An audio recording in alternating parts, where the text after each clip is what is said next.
Hi hello welcome to net news Telugu. నేను మీ భానుప్రకాష్.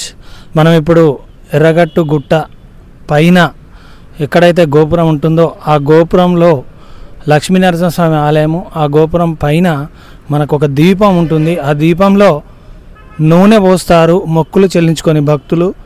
వాళ్ళ కోరికలు తీరడానికి మళ్ళీ వచ్చి ఆ దీపం ముట్టిస్తామని వెలిగిస్తామని సకుటుంబంతో వచ్చి వాళ్ళు వారి కోరికలను నెరవేరిన తర్వాత మొక్కుకుంటారు. ముందుగా వచ్చి దీపంలో నూనె పోస్తారు, దైవ దర్శనం చేసుకుంటారు. ఆ తర్వాత వాళ్ళ కోరికలను నెరవేర్చుకోవడానికి ఆ స్వామివారిని మనసులో తరించుకొని వారి యొక్క కోరికలను పూర్తిగా నెరవేరాలని మనసారా కోరుకుంటూ ఆ నరసింహస్వామి యొక్క ఆశీస్సులు తీసుకొని వెళ్తారు. Thank you. పూజారి గారు నమస్కారం. మనకి ఇక్కడ స్వామివారు ఎంతకాలం నుంచి కొలువై ఉన్నారు, ఎప్పటి నుంచి పూజలు అందుకుంటున్నారు? ఓం నమో వెంకటేశాయ నమః. కొన్ని 300 సంవత్సరాల క్రితం నుంచి స్వయంభుగా శ్రీ ఎర్రగట్టు వెంకటేశ్వర స్వామి దేవస్థానంలో ఆ యొక్క పైన కొండ పైన స్వామివారు వెలిసిండు. ఆ సొరికలో వెలిసిన తర్వాత అక్కడ పూజా కార్యక్రమంలో జరగాలంటే అని చెప్పి కార్యక్రమంలో అర్చకుడి కళలోకి పోయి చెప్పిండు అన్నట్టు, నేను ఇట్లా పలానా ఎర్రగట్టు గుట్ట మీద వెలిసిన అని చెప్తే సరే మంచిదని చెప్పి అదే రోజు అప్పుడు దొరల ప్రభుత్వం కదా, జమీందారుల ప్రభుత్వం కాబట్టి దొర కళలోకి కూడా పోయి నేను వెంకటేశ్వర స్వామిని ఎర్రగట్టు గుట్ట మీద వెలిసినానని చెప్పిండు. సరే మంచిదని అర్చకుడిని పిలిపించి అడిగితే నాకు కూడా స్వామివారు కళ్ళలో వచ్చిండు. స్వామివారిని నేను అడిగినా మరి ఎలా గుర్తించాలి అంటే నా యొక్క పసుపు కాళ్ళతోటి గుర్తించవచ్చు అంటే సరే మంచిదని అక్కడి నుంచి ఆ పసుపు కాళ్ళను చూసుకుంటూ వస్తే స్వామివారి పైన పిలిచిండు కాబట్టి ఆ దొరవారు జమీందారు బందోబస్తు మంది మార్బలంతో వచ్చి పైకి వెళ్ళి చూస్తే అక్కడ స్వామివారు సొరికే ఒక స్టోన్ పగిలి అందులో పిలిచిండు స్వామి. సరే మళ్ళీ అదేవిధంగా ఇక్కడికి కిందికి రాగానే యొక్క కింద కూడా స్వామివారు కుబేరుడికి డబ్బులు కలిసి సేద తీరుతున్నాడు. ఆ యొక్క ప్లేస్లో ఉన్నాడు కాబట్టి అదేవిధంగా అని చెప్పి ఆ అర్చకుడు ఏం చేసిండు అంటే మా తాత ముత్తాతలు అన్నాడు, ఆయనే ఉండి కుబేరుడికి డబ్బులు కలిసి సేద తీరుతున్నాడు, లక్ష్మీ అమ్మవారు కాళ్ళు ఒత్తుతున్నదని అక్కడ చెప్పిండు. సరే మంచిదని నిత్యం పూజలు కూడా జరుగుతాయి అన్నట్టు.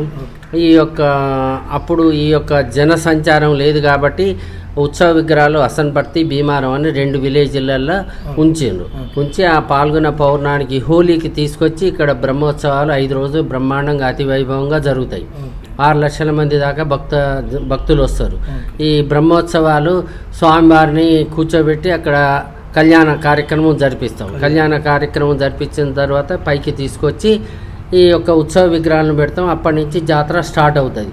ఆ 5 రోజులు బ్రహ్మాండంగా భక్తులు దర్శనం చేసుకుంటారు. వాళ్ళు కోరిన కోరికలు తీర్స్తాడు ఎర్రగట్టు వెంకటేశ్వర స్వామి అని ఈ యొక్క మహారాష్ట్ర ముంబై నుంచి కూడా వచ్చి భక్తులు పాల్గొని ఉంటారు అన్నట్టు. ముఖ్యంగా ఏ మాసంలో ఈ స్వామివారి యొక్క కైంకర్యాలు మరియు అలాగే స్వామివారి సేవలు ఆ కళ్యాణం ఏ మాసంలో వస్తుంది? తెలుగు మాసం కళ్యాణము పాల్గొన మాసంలో పాల్గొన పౌర్ణానికి హోలీకి ఈ యొక్క బ్రహ్మోత్సవాల సందర్భంగా కళ్యాణం జరుపుతాం అన్నట్టు. అంటే ప్రతి ఏటా ప్రతి సంవత్సరం బ్రహ్మోత్సవాలలో ప్రతి సంవత్సరం కళ్యాణ మహోత్సవం జరుగుతుంది. అంటే స్వామివారికి ఎలాంటి అంటే పట్టు వస్త్రాలు కానీ అలాంటి అంటే ఎవరి ద్వారా మనకి ఇక్కడికి వస్తుంది? పట్టు వస్త్రాలు అంటే భక్తులు వాళ్ళు ఇస్తారన్నట్టు, వాళ్ళు కోరిన కోరికలు తీర్చుకున్న తర్వాత పట్టు వస్త్రాలు తీసుకొచ్చి సమర్పిస్తే స్వామివారికి కడతాం అన్నట్టు మేము. తర్వాత ఎండోమెంట్ డిపార్ట్మెంట్ కూడా ఉన్నది అన్నట్టు. ఎండోమెంట్ డిపార్ట్మెంట్ ఉన్నది. ఇక్కడ వివాహాలు కూడా జరుగుతాయి అన్నట్టు. వివాహాలు జరిగితే ఎండోమెంట్ యొక్క సర్టిఫికెట్ ఇస్తాము ఇక్కడ. తర్వాత శనివారం ఒక 1500 మంది 2000 మంది భక్తులు పాల్గొంటారు. తర్వాత దసరా ఉత్సవాలను కూడా ఉగాది ఉత్సవాలు కూడా చాలా బ్రహ్మాండంగా జరుగుతాయి. రోజు భక్తులు కూడా ఇప్పుడు జన సంచారం ఉన్నది కాబట్టి వాళ్ళ మ్యారేజ్ డే అనో అన్నప్రాసనో అనో బర్త్డేలు అని చెప్పి ఆ విధంగా వచ్చి స్వామివారిని దర్శనం చేసుకుంటారు. అట్లా శనివారం చాలామంది భక్తులు వస్తారు. ఓకే స్వామి, ధన్యవాదాలు మీరు క్లుప్తంగా చెప్పినందుకు.